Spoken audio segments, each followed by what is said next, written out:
Good morning, everyone. I hope you are staying warm in this cold weather we're having. The superintendent thanks you all for being here this morning. She's not able to be in the meeting right now, so I'm getting us started off here and hoping that you are all well, and it's good to see you all this morning. Our first item on the agenda is our ESSER update. And Rebecca Brown will be presenting our ESSER update, and I see she's on the call. So go ahead, Rebecca, and get started. Good morning, everyone. Thank you for being here. I am here to talk about ESSER this morning. Wendy is currently out of office, and so I'm here in her place. On your screen, you can see this is just kind of a general layout of current ESSER information. The first thing that I want to talk about is the ESSER 2 grant compliances. So ESSER 2 or ESSER Consolidated, as it's called in eGrants, was about $170 million given to the state of Montana.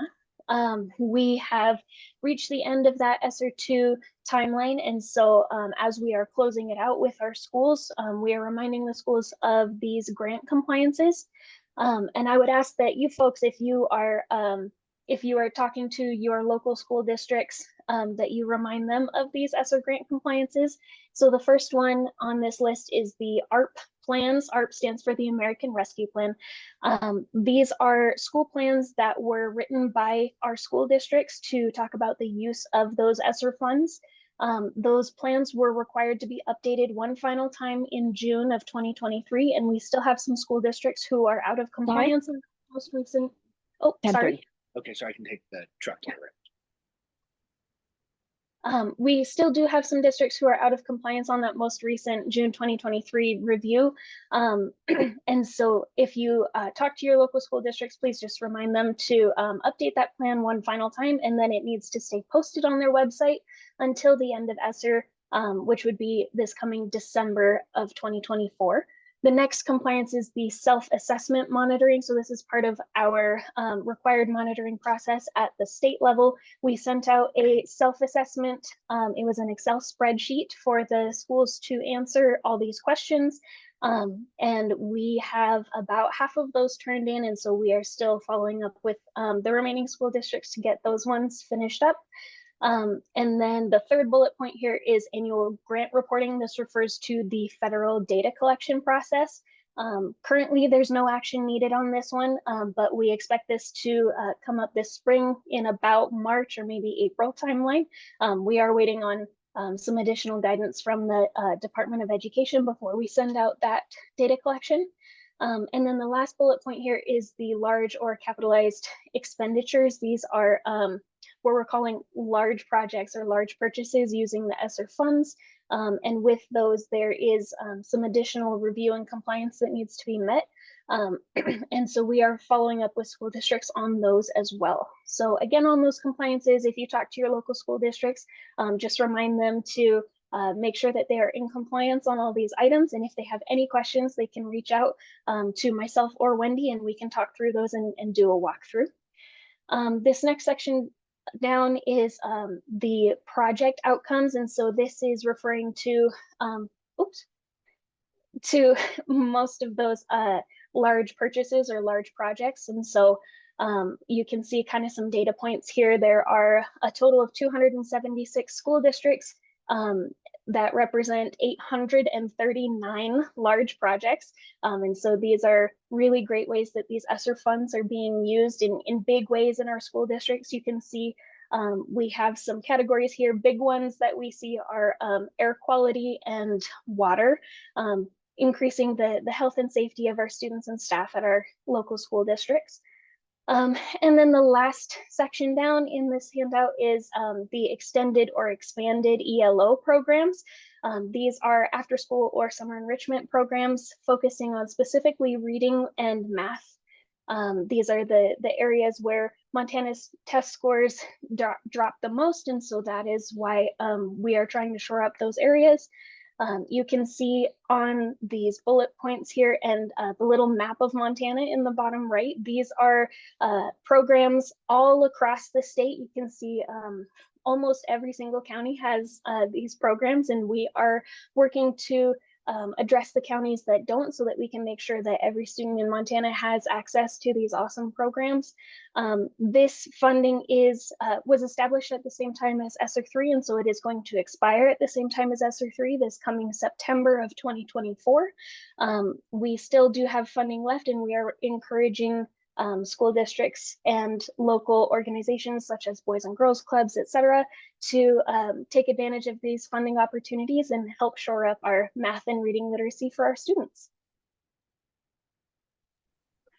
Rebecca, thank you so much. And I just really like that reminder at the end. Any of you who know anyone, remind them there's still some funding that they can reach out to. So reach out to Rebecca or Wendy Fons to get that going for your school if you have not already. So thank you. Are there any questions for Rebecca?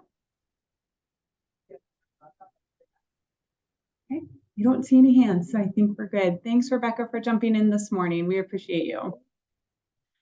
Next on the agenda are some legislative implementation updates. As you know, we've talked about this in previous education advocate meetings. There's a lot of legislation that came through the last legislative session, a lot of new legislation.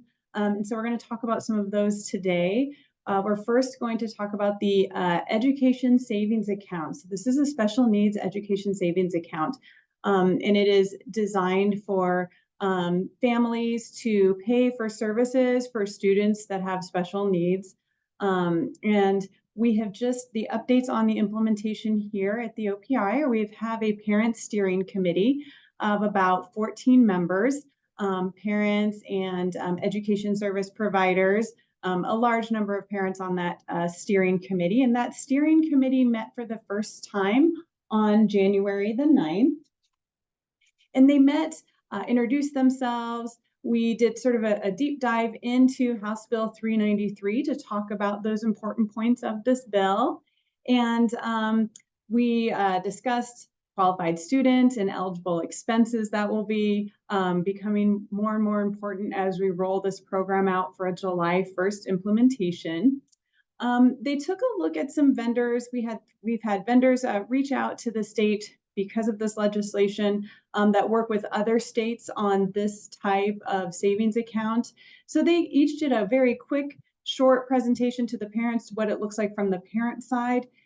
Right now here in Montana, we're going to be starting out in-house. We'll have a full-time staff person here at the OPI getting this program started and up and running. And then depending on how the program grows, how many participants will be in the program, we may need to get the help of an outside vendor to help sort of facilitate some of those submissions of receipts and that kind of thing. But for now, we are starting it all here within the OPI as getting this program up and running.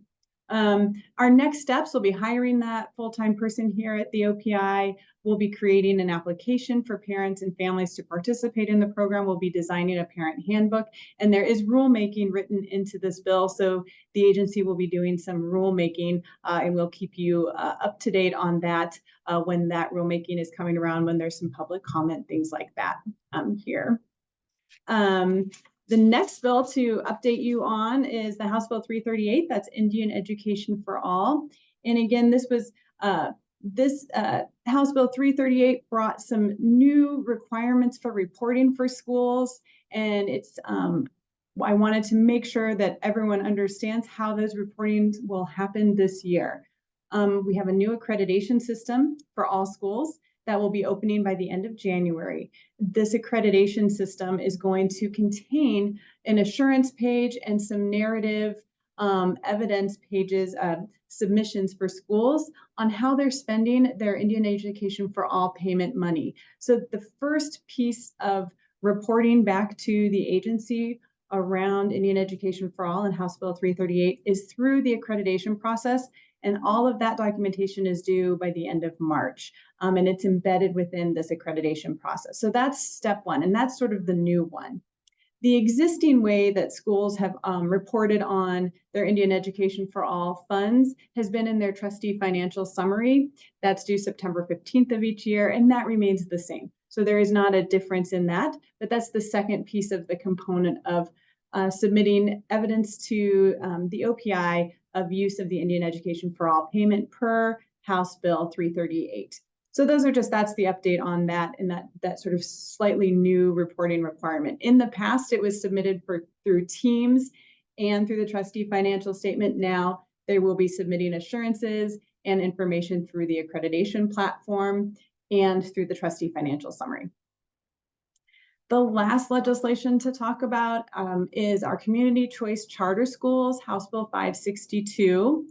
There is a school commission, a community choice school commission that meets regularly. They're administratively attached to the Board of Public Education. Because there is litigation around some of the language of this bill, they're not able to accept or review applications at this time for the community choice charter schools, but they are able to meet and learn and prepare for that. So their next meeting is January 23rd, 2024 from 10 a.m. to 4 p.m. It is up at the Capitol, I believe in room 152. You are able to watch it on the network, the Capitol's network. As well, if you are interested in providing public comment or comment, you may email the BPE for a Zoom link, and that would give you the opportunity virtually to participate in that meeting by providing some comment. So there's a couple of ways for you to interact with that commission, and as well, they will be in person at the Capitol in January. And that is the end of the legislative updates on these three bills that we highlighted today. Does anyone have any questions for me before we move on?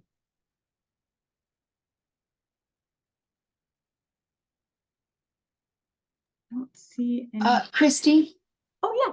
Hi, Angela. Hi there. Good morning. Good to see you, and Happy New Year, everybody, if I haven't seen you already.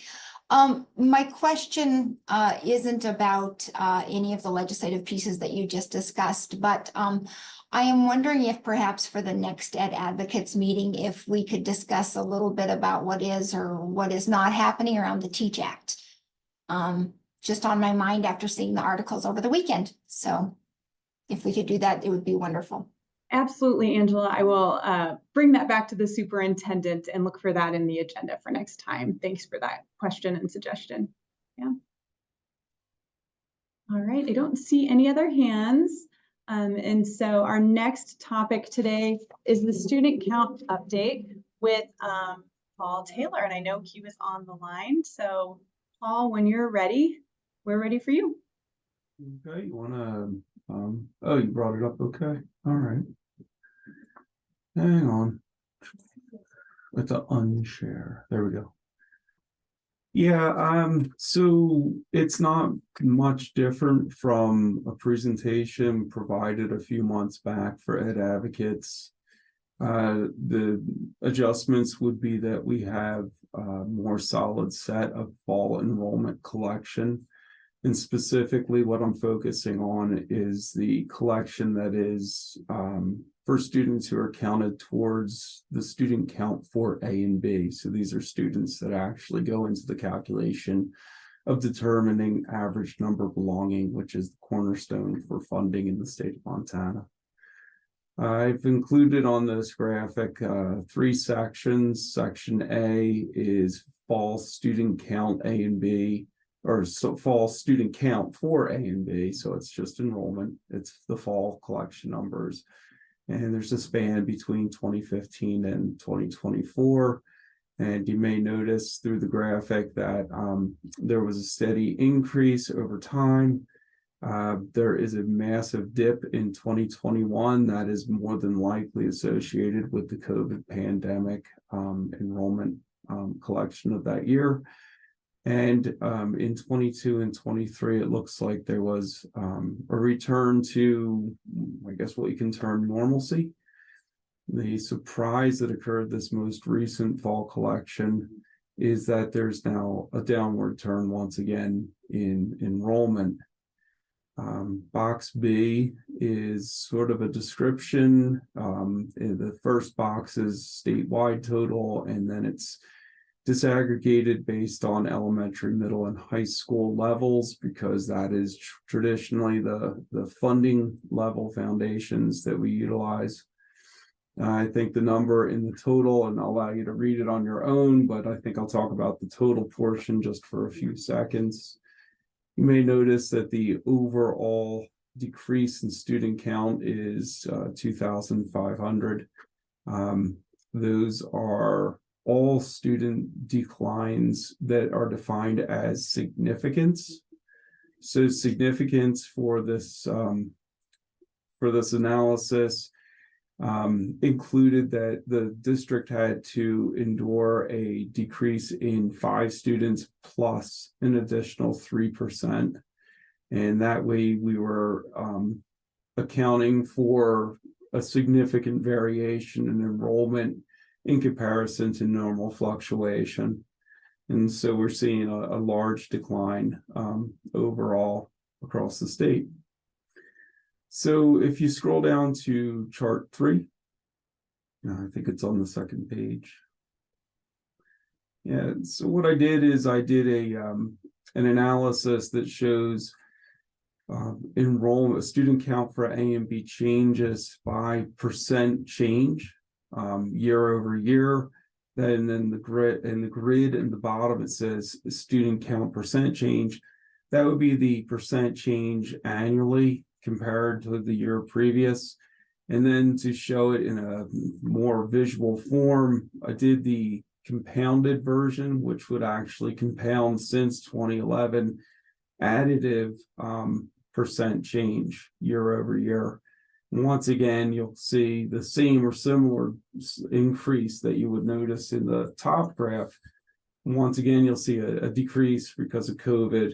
And now this decrease once again in the 2024 collection compared to that of the 2023 fall student count for enrollment collection. So some of the discussion that occurred is that we did change our database that we do the collection of enrollment to. When we noticed this decline, our immediate belief was that, well, it must have something to do with the new database and maybe the enrollment's not being collected. So way back, and I believe it was October, there was a concerted effort. I think we collected or contacted about 100 school districts to ask them if their enrollment collection, to verify their enrollment collection and compare that to their student count. And then in various cases, and we didn't have a written script, we asked the districts why they believed they had the decline. Overwhelming majority of districts that had significant declines cited various reasons, to include the major ones that would be people who were living in the state have now departed from their community. That people that lived in their community moved to another community within the state. And also seeking other educational opportunities that could possibly be non-public or homeschooled situations. There's been further analysis that's been done by the OBPP. An economist up there has gone and looked into this a little bit. There's a national trend that is going on. It's not a unique to Montana situation that students are having increased non-attendance. We'll just say it that way. So I guess Montana is suffering the same situation that perhaps the rest of the country is suffering. And it seems to be a rebound out of the COVID pandemic. It's also been noted that although we have an increase of human beings in the state of Montana that have come to our state, that trend has slowed significantly. It's also noted that the bulk of the people that are moving into the state are 55 years old and older. And so most situations, they're not bringing children with them. As far as any concrete evidence that has been analyzed in any kind of relevant statistical way, I have nothing more to add at this time. The rest would be speculation. And with that, that ends my presentation. Thank you, Paul. Does anyone have any questions? Angela, yeah. Thanks. Thanks so much. Always great data and great presentation, Paul. Just a quick question. Do we know the grade levels where we're seeing the decline, where we saw the decline in 21 and then where we're seeing the declines in 2024 now? Yeah. For this school year, I mean, for 23-24? Yeah, if you scroll up to graphic B, you can see that we've disaggregated this information by elementary, middle, and high school. And you can sort of get a generalized idea from that area. So you'd have to go back up to page 1 for me, Christy. That's actually Brian has the screen Oh, share. There you thanks, go. Brian. Brian was asleep. Ha. You know, as far as where is the trend? Yeah, the trend mainly is in elementary. However, you can't really say that because there's more grades at the elementary level when you compare that to the high school. I mean, a high school is only 4 grades, whereas elementary is K through 6. So proportionately, I don't know that there's any specific area where you can say we had more significant decrease than any other. We did note that during the COVID pandemic decrease, the decline was very significant at the elementary level, and actually there was increases in the high school situation.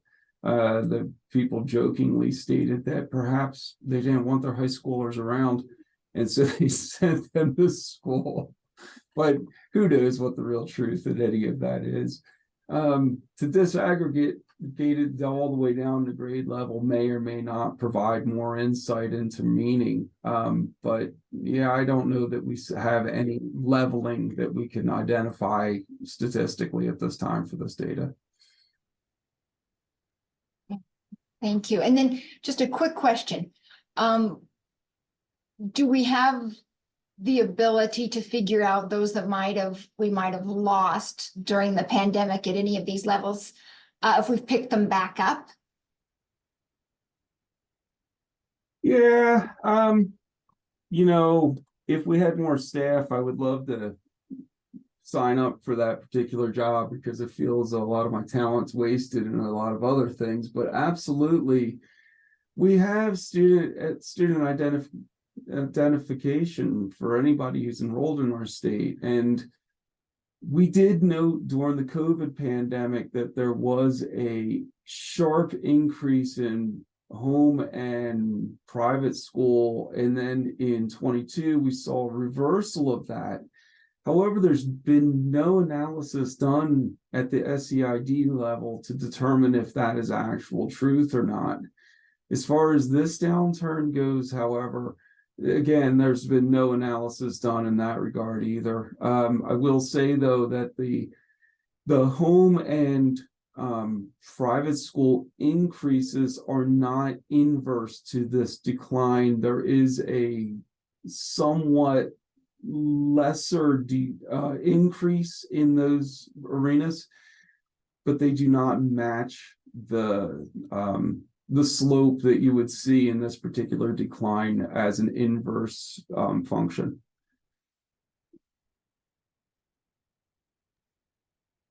Thanks. But man, I'd love to do that analysis, but so it was when we can finally figure out how to bend time.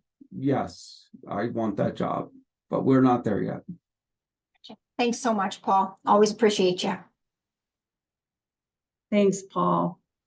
Well, thank you everyone for joining us. I do believe some warmer weather is on its way to our state, so I hope that you all will get warmer. I know I dealt with a bit of a frozen pipe issue, so I hope the rest of you did not have the same, but it was challenging in such cold temperatures to keep all the pipes happy, I found. So I hope you all are well and stay warm, and we will look forward to seeing you next time. Thanks so much, everybody. Have a great day.